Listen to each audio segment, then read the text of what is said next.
It would be unfortunate if the debate degenerated into an argument as to how good a scholar Raymond Brown is. It seems to me that we're going to have to recognize that in New Testament scholarship there are two approaches that are taken today.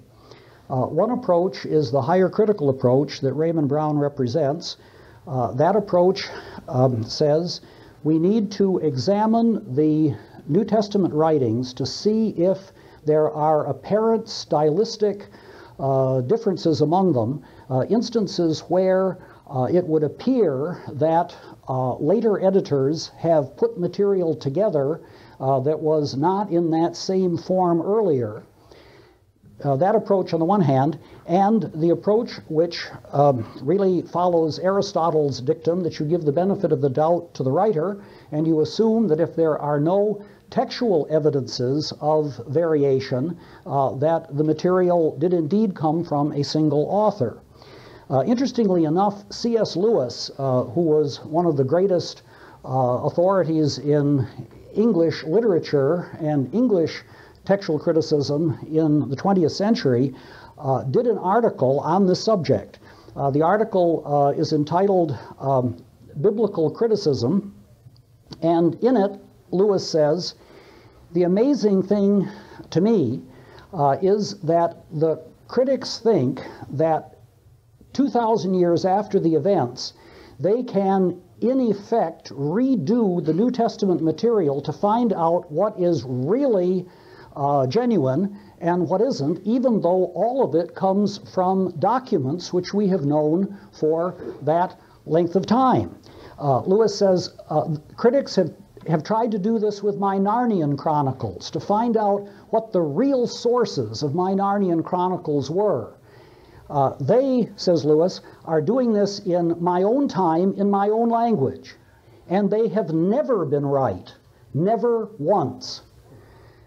Says Lewis, the trouble with that kind of critical approach to literary material is that it is subjective.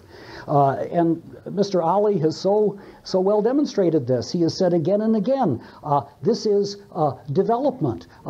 Because something is given in more detail later than it was apparently given earlier, therefore the later material is not necessarily genuine and is a modification or a perversion of the earlier material. But neither Mr. Ali nor I were around at the time. We have only the resultant documents on which to rely in order to determine what actually happened. When I took classics at Cornell University, Greco-Roman studies as an undergraduate, I had a professor by the name of Harry Kaplan, who was quite a wag, and Kaplan said, you know, higher criticism, the sort of thing, and he would have used Raymond Brown as an example had Brown been writing at that time. He said, this higher critical approach was used for 75 years in Homeric scholarship to find out the real sources and the contradictions and the development in the Iliad and the Odyssey. And after 75 years, we have come to the conclusion that the Iliad and the Odyssey were either written by Homer or by someone of the same name who lived about the same time. If you want to get into the question of the reliability of the Gospel of John, go to the classic work on this, Theodor Zahn's work on the Gospel of John, the 3 volumes early in the 20th century, Theodor Zahn. Even J.A.T. honest-to-God Robinson, who was hardly a conservative theologically, even Robinson did a book on the Gospel of John in which he argued that John was the first of the Gospels. Now, that hasn't been followed in general in New Testament scholarship, but this shows that Mr. Ali may not start with Mark as necessarily the first gospel and then go to Matthew and Luke and then to John and argue this developmental thesis.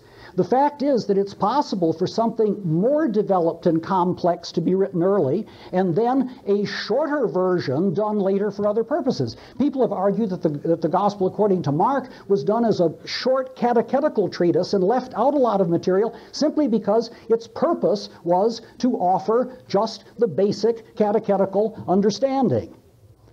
The fact of the matter is that we can't determine the exact order of the four Gospels, but we can determine their date, their provenance, their date, their authorship. Harnack, at the end of the 19th century, pointed out that in the book of Acts, Paul's death is not given, but the book focuses on Paul. Therefore, says Harnack, it's clear that the book was written before Paul died. Anybody doing a biography of someone tends to include the death. It's important. It ends the biography. So, Acts was written before the death of Paul. We know Paul died in 64-65, and Acts is the second part of Luke. Luke was written before Acts. We know this from the way in which the two books begin. Everyone agrees to that. And Luke says that he relied upon existing sources. The sources surely included Mark, and so this is pushing all of this material back between 64-65 and the death of Christ around 30. That's 35 years. That means all of these gospel writings were in circulation during the generation immediately following the death of Christ. And the people who wrote this stuff were available. And it says in the book of Acts, and we know this by other sources as well, that the early Christians went out and preached primarily to the synagogues. They preached in the Jewish context. And the Jewish religious leaders were the ones who had means, motive, and opportunity to refute the position taken in these writings that Jesus in fact died on the cross for our sins, that he rose again. And we find no such writings coming out of that period. There is certainly Jewish opposition, but never is there any attempt to deal with these facts. We cannot rely upon some kind of alleged development to get rid conveniently of those things in the Gospels which disagree with the Quran 600 years later. That's not the way we do this sort of thing. My advice to all of you is not to read Raymond Brown. I mean, you can read him if you want to. It's a free country, but life is short. My advice to you is to read the New Testament itself. J.B. Phillips, who was one of the prime translators and paraphrasers of the New Testament, said when he did his translation, it was like wiring a house with the mains turned on. There is something about those materials that will impact you. They have what Phillips called the ring of truth about them. Yes. As to the Gospel of John, we should also point out that in terms of authorship, we don't have great difficulties with this. John had at least two students, Polycarp of Smyrna and Papias, both of them living into the beginning of the 2nd century. And from them we know that the Gospel of John was written by John himself, and we have evidence that the writers of Matthew, Mark, and Luke were the traditional authors. That the author of Matthew was Matthew Levi the tax collector. The author of Mark was John Mark, who was a companion to the Apostle Peter. And that Luke's Gospel was written by the physician Paul, who accompanied St. Paul on his missionary journeys. So what we have here are materials that have to be faced as they stand. We can't successfully engage in a gerrymandering of this material to leave only certain things there which we feel comfortable with. And we must guard ourselves against falling into the trap of certain types of contemporary biblical scholarship which are subjective, as we've said, and not based upon a manuscript foundation that shows the variations that Mr. Ali has been talking about. So, my advice to you is read the stuff. Read the stuff. Don't take Mr. Ali's opinion. Don't take my opinion. See if it has the ring of truth when you read it. Thank you.